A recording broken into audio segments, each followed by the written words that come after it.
नमस्ते भल था समस्ते आशा करुच्ची आपण मैंने बहुत भल अच्छा मुझे बहुत भल अच्छी और मोर बड़ मान को भूमिष्ठ प्रणाम सान मान को बहुत सारा भल पाइबा। आज जेहेतु होली मु होली रे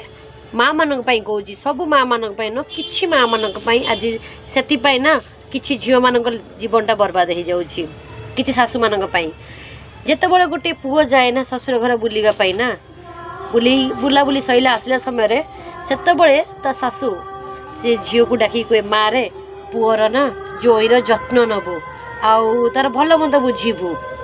से कथा ना ता जोईटा शुणी था चुपचाप किसी न कही सेठी आसे ता निज घर को आसला बेले ता माँ को पचारे माँ आमर वैवाहिक जीवन ना बहुत दिन गला तू केबे कहिनु पुओ बहुर भल मंद जत्न नबू कि भल मंद बुझीबू केबे तो कहिनु बस ता ना रे ता कथा ना आसी मो पाखे कहूँ जमी आम भीतर कलह फाट सृष्टि हो आउ माँ तो दीटा ना बस माँ भीतर फरक कौन पाई आउ जदि ये मेसेजटा मते भल लगी आपण मानू प्लीज कमेंट रे माँ लिखतु। जय जगन्नाथ।